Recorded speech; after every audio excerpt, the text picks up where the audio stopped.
भक्तों, आज आपको श्रीमद् भागवत द्वितीय स्कंद 5वें अध्याय में सृष्टि के वर्णन के बारे में मैं कथा कहूँगा। आप उसको ध्यानपूर्वक सुने और इस चैनल को लाइक सब्सक्राइब जरूर करें। कथा सुनिए। नारद जी ने बोला, पिताजी, आप केवल मेरे ही नहीं सबके पिता, समस्त देवताओं में श्रेष्ठ एवं श्रेष्ठ करता है। आपको मेरा प्रणाम है। आप मुझे वह ज्ञान दीजिए जिससे आत्म तत्व का साक्षात्कार हो जाता है। पिताजी, इस संसार का क्या लक्षण है? इसका आधार क्या है?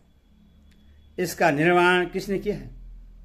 इसका प्रलय किस में होता है? यह किसके अधीन है? और वास्तव में यह है क्या वस्तु? आप इसका तत्व बताइए। आप तो यह सब कुछ जानते हैं, क्योंकि जो कुछ हुआ है, हो रहा है या होगा, उसके स्वामी आप ही हैं। यह सारा संसार हथेली पर रखे हुए आंवले के समान आपकी ज्ञान दृष्टि के अंतर्गत ही है। पिताजी, आपको यह ज्ञान कहाँ से मिला? आप किसके आधार पर ठहरे हुए हैं? आपका स्वामी कौन है और आपका स्वरूप क्या है? आप अकेले ही अपनी माया से पंचभूतों के द्वारा प्राणियों की सृष्टि कर लेते हैं। कितना अद्भुत है! जैसे मकड़ी अनायास ही अपने मुंह से जाला निकालकर उसमें खेलने लगते हैं, वैसे आप अपनी शक्ति के आश्रय से जीवों को अपने में ही उत्पन्न करते हैं और फिर भी आप में कोई विकार नहीं होता। जगत में नाम रूप और गुणों से जो कुछ जाना जाता है, उसमें मैं ऐसी कोई सत असत, उत्तम मध्य और अधम वस्तु नहीं देखता जो आपके सिवा और किसी से उत्पन्न हुई हो। ईश्वर का सबके ईश्वर होकर भी आपने एकाग्र चित्त से घोर तपस्या की। इस बात से मुझे मोह के साथ साथ बहुत बड़ी शंका भी हो रही है कि आपसे बड़ा भी कोई है क्या? पिताजी, आप सर्वज्ञ सर्वेश्वर हैं। जो कुछ मैं पूछ रहा हूं वह सब आप कृपा करके मुझे इस प्रकार समझाइए जिससे मैं आपके उपदेश को ठीक ठीक समझ सकूं। वर्मा जी ने कहा, बेटा नारद, तुमने जीवों के प्रति करुणा के भाव से भरकर यह बहुत ही सुंदर प्रश्न किया है, क्योंकि इससे भगवान के गुणों का वर्णन करने की प्रेरणा मुझे प्राप्त हुई है। तुमने मेरे विषय में जो कुछ कहा है, तुम्हारा वह कथन भी असत्य नहीं है, क्योंकि जब तक मुझसे परे का तत्व जो स्वयं भगवान ही है जान नहीं लिया जाता, तब तक मेरा ऐसा ही प्रभाव प्रतीत होता है जैसे सूर्य, अग्नि, चंद्रमा, ग्रह, नक्षत्र और तारे उन्हीं के प्रकाश से प्रकाशित होकर जगत में प्रकाश फैलाते हैं।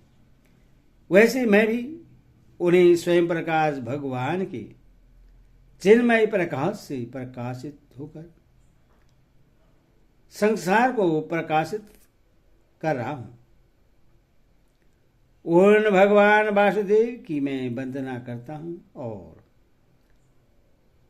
ध्यान जिनकी दुर्जय माया से मोहित होकर लोग मुझे जगत गुरु कहते हैं। यह माया तो उनकी आंखों के सामने ठहरती नहीं, झेप कर दूर से भाग जाती है, किंतु संसार के अज्ञानी जन उसी से मोहित होकर यह मैं हूं, यह मेरा है, इस प्रकार बकते रहते हैं। भगवत स्वरूप नारद, द्रव्य, कर्म, काल, स्वभाव और जीव वास्तव में भगवान से भिन्न दूसरी कोई भी वस्तु नहीं है।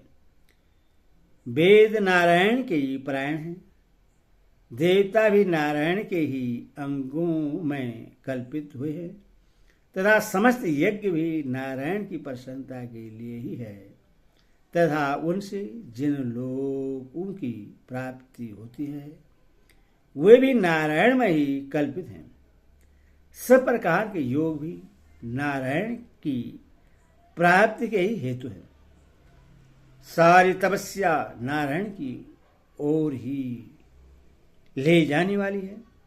ज्ञान के द्वारा भी नारायण हो जाने जाते हैं। समस्त साध्य और साधनों का पर्यवसान भगवान नारायण में ही है।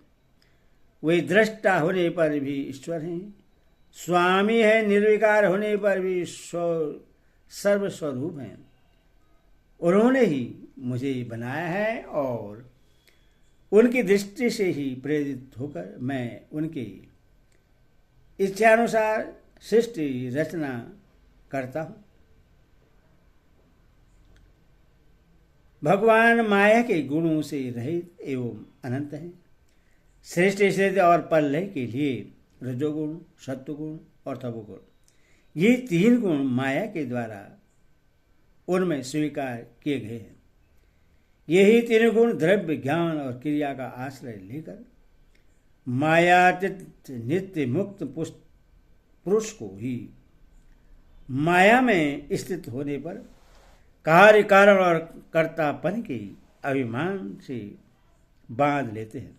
नारद, इंद्रियातीत भगवान गुणों के इन तीन आवरणों से अपने स्वरूप को भली भांति ढक लेते हैं। इसीलिए लोग उनको नहीं जान पाते। सारे संसार के और मेरे भी एकमात्र स्वामी वही हैं।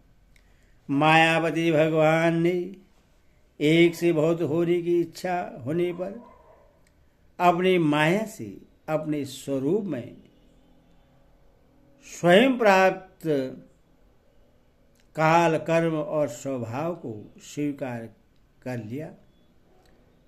भगवान की शक्ति से ही काल ने तीनों गुणों में सो उत्पन्न कर दिया।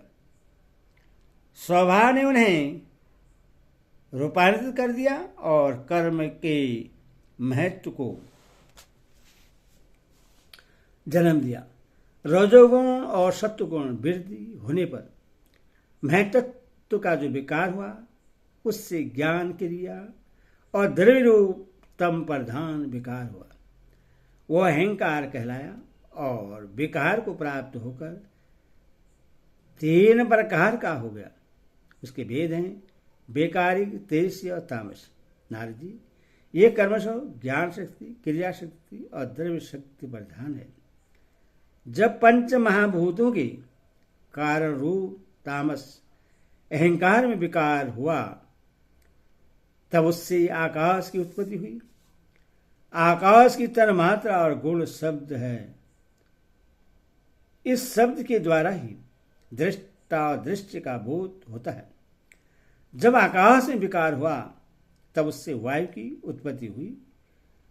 उसका गुण स्पर्श है। अपने कारण का गुण आ जाने से यह शब्द वाला भी है। इंद्रियों में स्फूर्ति, शरीर में जीवनी शक्ति, ओज और बल इसी के रूप हैं। काल, कर्म और स्वभाषी वायु में भी विकार होता है। उससे तेज की उत्पत्ति हुई। इसका प्रधान गुण रूप है। साथ ही इसके कारण आकाश और वायु के गुण शब्द एवं स्पर्श भी इसमें है। तेज के विकार से जल की उत्पत्ति हुई। इसका गुण है रस। कारण तत्व के गुण शब्द स्पर्श और रूप भी इसमें है। जल के विकार से पृथ्वी की उत्पत्ति हुई। इसका गुण है गंध। कारण के गुण कार्य में आते हैं। इस न्याय से शब्द, स्पर्श, रूप और रस, ये चारों गुण भी इसमें विद्यमान हैं। बेकारी अहंकार से मन की और इंद्रियों के 10 अधिष्ठार्थी देवताओं की भी उत्पत्ति हुई। उनके नाम हैं दिशा, वायु, सूर्य, वरुण, अश्विनी कुमार, अग्नि, इंद्र, विष्णु, मित्र और प्रजापति। तेजस अहंकार के विकार से श्रोत, त्वचा, नेत्र, जिहा और घ्राण ये 5 ज्ञानेन्द्रिय एवं वाग, हस्त, पाद, गुदा और जितेंद्रिय ये 5 कर्मेंद्रिय उत्पन्न हुई। साथ ही ज्ञान शक्ति रूप बुद्धि और क्रिया शक्ति रूप प्राण भी तेजस से अहंकार से ही उत्पन्न हुए। श्रेष्ठ प्रभावित जिस समय ये पंचभूत इंद्रिय, मन और सत्व आदि तीनों गुण परस्पर संगठित नहीं थे, तब अपने रहने के लिए भोगों के साधन रूप शरीर की रचना नहीं कर सके।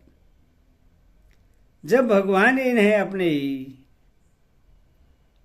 अपनी शक्ति से प्रेरित किया, तब वे तत्व परस्पर एक दूसरे के साथ मिल गए और उन्हें आपस में कार्य कारण भाव स्वीकार करके अभिष्ट, समिष्ट रूप, पिंड और ब्रह्मांड दोनों की रचना की।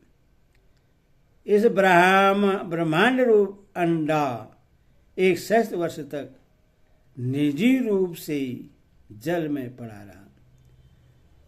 फिर काल, कर्म और स्वभाव को स्वीकार करने वाले भगवान ने इसे जीवित कर दिया। उस अंडे को फोड़कर उसमें से वही विराट पुरुष निकला, जिसकी जंगा, चरण, भुजाएं, नेत्र, मुख और सिर सहस्त्रों की संख्या में है।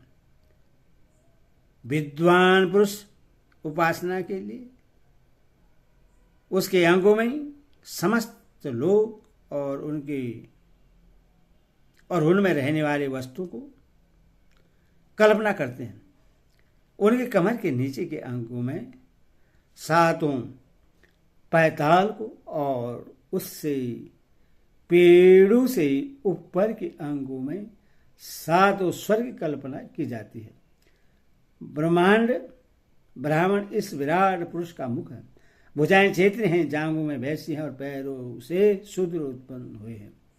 पैरों से लेकर कटी पर्यटन 7 पाताल तथा भूलोक की कल्पना की गई है। नाभि में भूलोक की, हृदय में स्वर्गलोक की और परमात्मा के वक्षस्थल में महलोक की कल्पना की गई है। उसके गले में जनलोक, दोनों स्तरों में तपलोक और मस्तक में ब्रह्मा का नित्य निवास स्थान सत्यलोक है। उस विराट पुरुष की कमर में अतल, जांघों में वितल, घुटनों में पवित्र सुतल लोक और जांघों में तलातल की कल्पना की गई है। एड़ी के ऊपर की गांठों में महातल, पंजे और एड़ियों में रसातल और तलु में महाताल समझना चाहिए। इस प्रकार विराट पुरुष सर्वलोकमय हैं। विराट भगवान के अंकों में इस प्रकार भी लोगों की कल्पना की गई है कि उनके चरणों में पृथ्वी है, नाभि में भूलोक है और सिर में स्वर्गलोक है। हरि ओम तत्सत।